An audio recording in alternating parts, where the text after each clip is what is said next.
अस्सलाम वालेकुम जी। फ़िरका वारियत कुरान की आयत के मुताबिक हराम है, लेकिन हम फिर भी फ़िरका वारियत में पड़े हों। फ़िरका वारियत से बचने का गोल्डन कोड आज आपको देने लगा हूँ। इस वक्त जितने भी सेक्ट्स बने हैं, जितने भी फ़िरके हैं, हर किसी का ये क्लेम है कि मैं हिदायत पर हूँ, दूसरा गुमराही के रास्ते पर है। हर कोई यही क्लेम करता है। हम ज़रा कुरान से पूछ लेते हैं कि हिदायत वाले कौन है। तो कुरान कहता है हुदल लिल मुत्तकीन, हिदायत है मुत्तकीन के लिए, यानी तकवा वालों के लिए। तो आप फिर कुरान से पूछिए कि तकवा वाले कौन से हैं। कुरान खोलें अब आप और तलाश करें कि तकवा वालों की क्या क्या क्वालिटीज़ है। अल्लज़ीना युक़ीमून अस्सलाह व मिम्मा रज़क़नाहुम युनफ़िक़ून। इसके अलावा एक लंबी फहरिस्त है। नमाज कायम करते हैं, ज़कात देते हैं, वो बेहयाई नहीं करते, अपनी नज़रों की हिफाजत करते हैं, फाहश बातें नहीं करते। सारी तकवा वालों की क्वालिटीज़ हैं।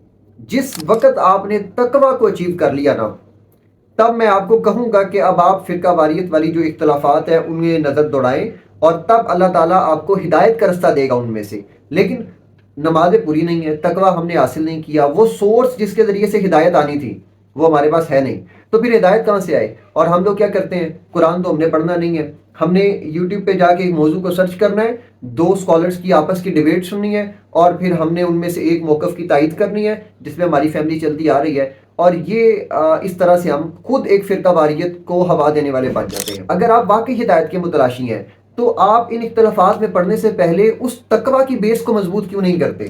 क्यों आप नमाज कायम नहीं कर रहे? क्यों आप गुनाहों से अपने आप को नहीं बचा रहे? जब आप ये काम करना शुरू कर देंगे, then you are on the standard कि अब आप अगर किसी चीज़ में गौर व फिक्र करोगे तो आपको उसमें से हिदायत मिलेगी, चाहे इख्तलाफी मौज़ूआत के ऊपर आप जाए। लेकिन हम उस स्टेप वाइज प्रोसेस को छोड़ के अचानक बड़ी छलांग मारते हैं और सीधा जाते हैं इख्तलाफी मौज़ूआत पर, और हम समझते हैं कि हमारी अकल इतनी अकल कुल है कि हम अगर किसी भी मौजू पर गौर करेंगे तो जो मेरी इंटेलेक्ट या मेरे लॉजिक्स मुझे बता रहे हैं वो चीज़ दुरुस्त है। नहीं, अल्लाह कहता है कि जब तकवा आ जाएगा तब तुम्हारे लॉजिक्स में दुरुस्त चीज़ बताएंगे, तब तुम गुमराही से बच सकोगे।